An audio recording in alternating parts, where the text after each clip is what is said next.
Tää ei ole mikään matkailuauto. Tää on paljon enemmän. Tänään vuorossa Kiimaliiteri.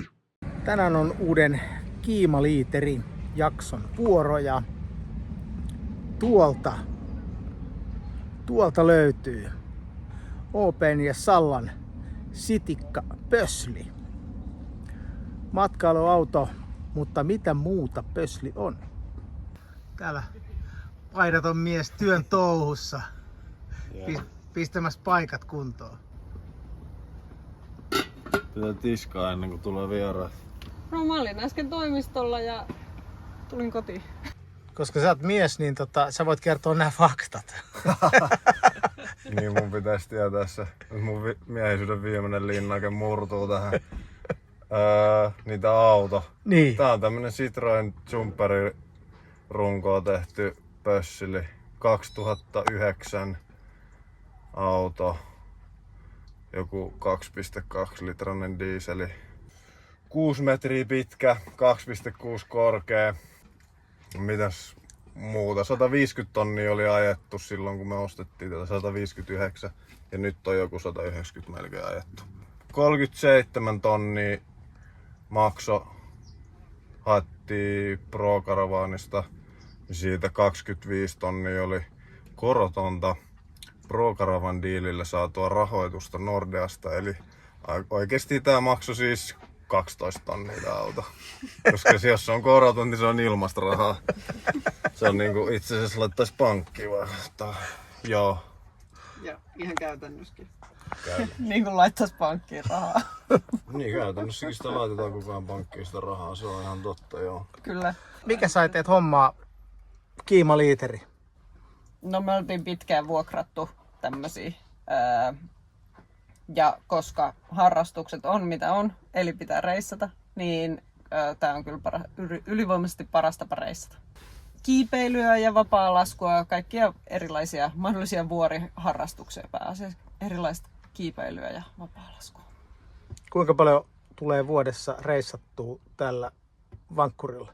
Jos on suunnilleen 3 viikkoa talvella ja 3 viikkoa kesällä ja sitten mä olin vielä 1 kuukauden, niin reilu pari kuukautta ainakin tulee niinku reissua sitten.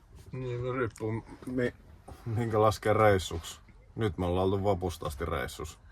Ja nyt on syyskuun puoliväli. Et mikä on reissu? Tuntuuko nyt, että on reissun päällä? No en mä oikein tiedä. Siihen on vähän silleen tottunut, että tää on nyt tätä elämää. Mutta tavallaan joo, mutta sitähän halusikin, että se vähän niin kuin olisi reissu koko ajan. Ja se nyt on toteutunut. Niin. Teillä on siis asunto Espoossa, mutta laitoitte sen vuokralle. Joo, näin tehtiin. Et se oli niinku, mä en tiedä, se oli varmaan mun idea laittaa se asunto vuokralle. Et mä jotenkin koen, että me oltaisiin saatettu asua tää koko aika kesäautossa joka tapauksessa.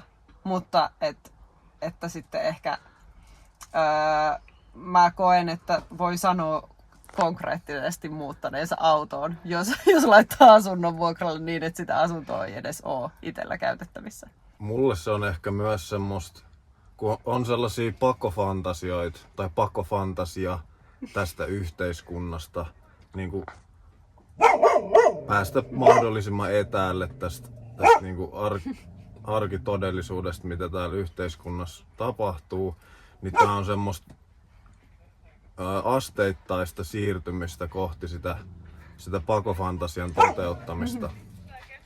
Että muuttaa autoa ja poistaa itseltään sen mahdollisuuden käyttää mitään asuntoa ja testaa pikkuhiljaa sitä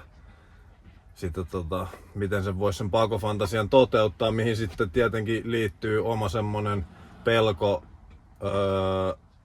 jostain vieraasta, että se on oma heikkoutta, että ei uskalla vaan hypätä siihen sanotteessa, että vittu kuulemiin ja myydä sitä kämppää ja muuttaa saman tien vaan tähän Otaniemen urheilupuiston parkkiin asumaan. Et pakko antaa itselleen vähän silleen löysää ja testata, että miltä tämä tuntuu. Ja miten se toimii.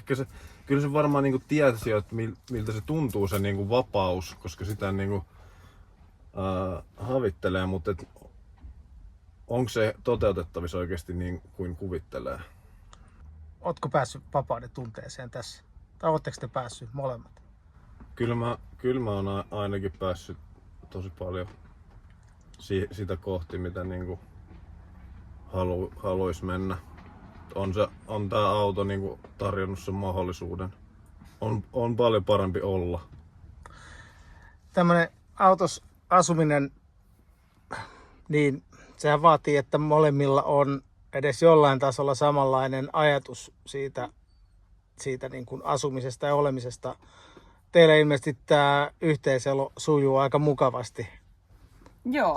Joo, kyllä mä ainakin ajattelen silleen, että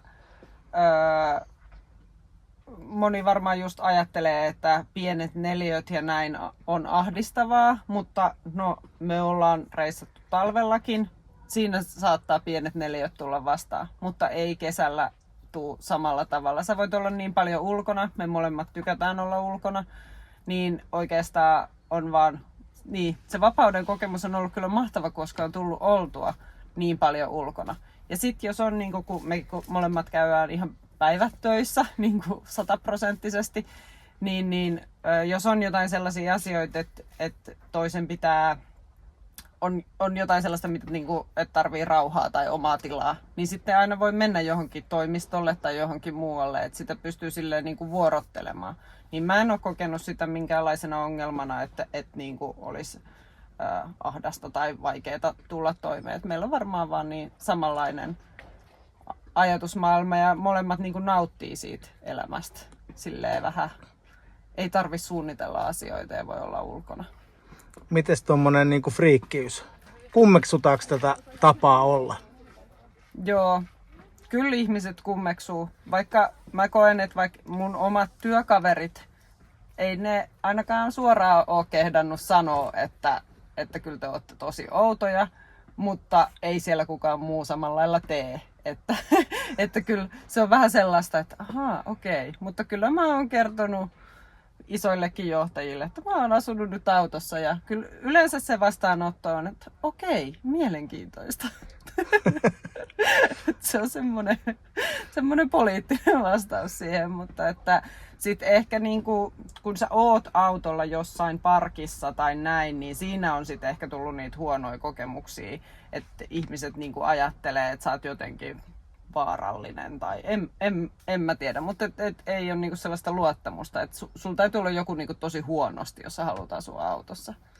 Niin siitä ehkä tulee semmoista vähän niinku friikkäyttä, mutta tavallaan se on myös sitä ehkä, mitä Oltsukin kuvasi, että mitä me haettiin myös, että olisi vähän niinku sen yhteiskunnan ulkopuolella. Ja sitten toiset ihmiset, kun ne näkee, että joku haluaa olla vähän niinku yhteiskunnan ulkopuolella tai tehdä asioita eri tavalla, niin kyllä sit pääsee niinku tikun nenään.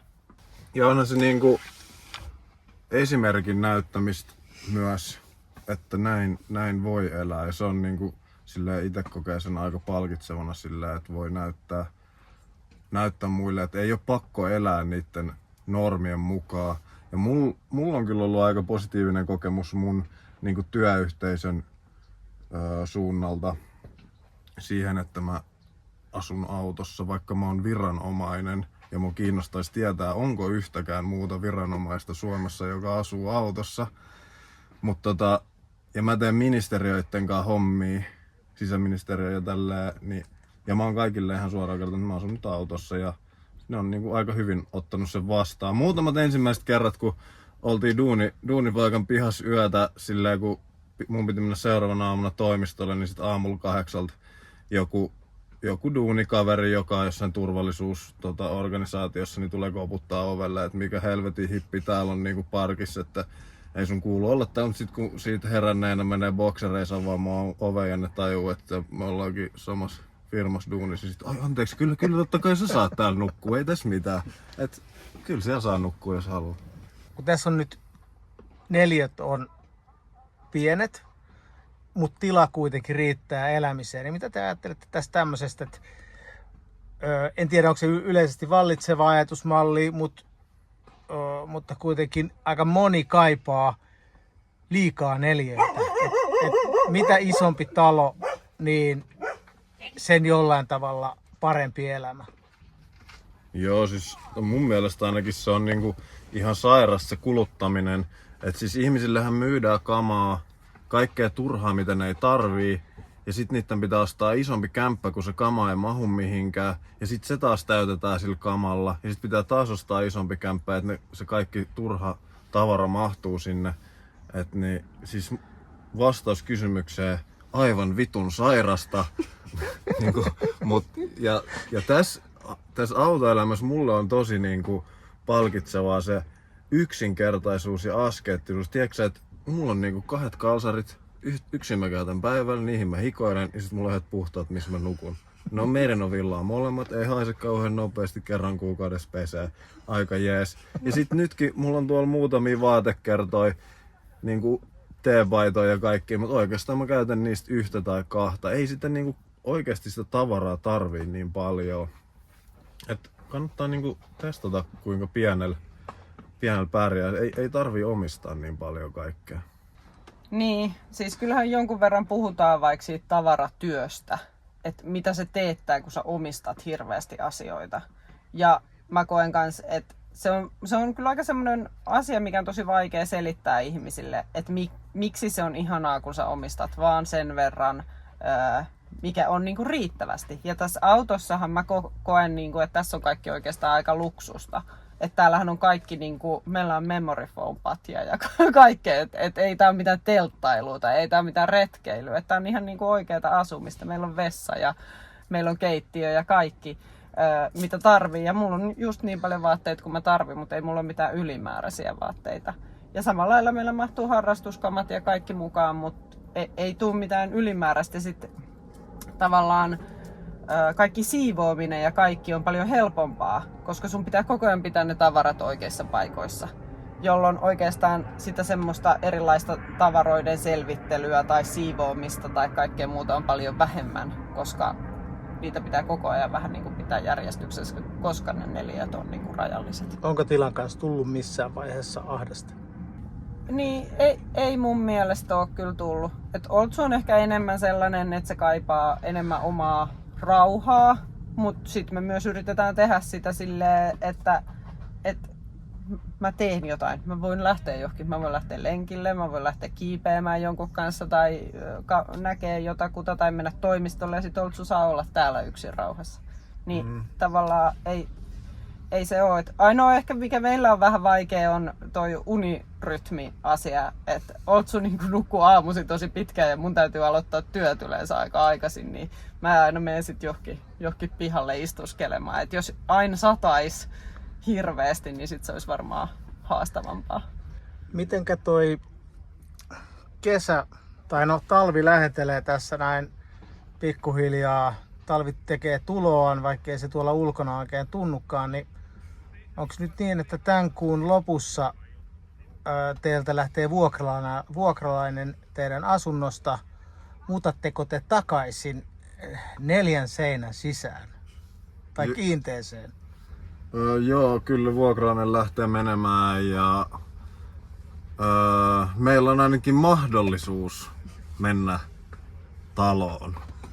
Ja katsotaan miten siinä käy, mutta tuohon myös aiempaan liittyen, niin talvi- ja kesäharrastusvälineet ei niinku oikein mahdu mitenkään samaan aikaan tänne, että ympärivuotinen niinku harrastusgeari ei mahdu tähän autoon.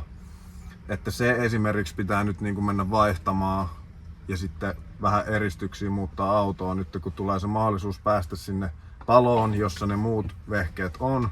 Ja sitten jos ei olisi sitä taloa, jossa on se varasto, niin sitten ehkä pitäisi olla joku muu varastotila niille seuraavan kauden harrastusvälineille siihen tilaan niin kuin liittyen.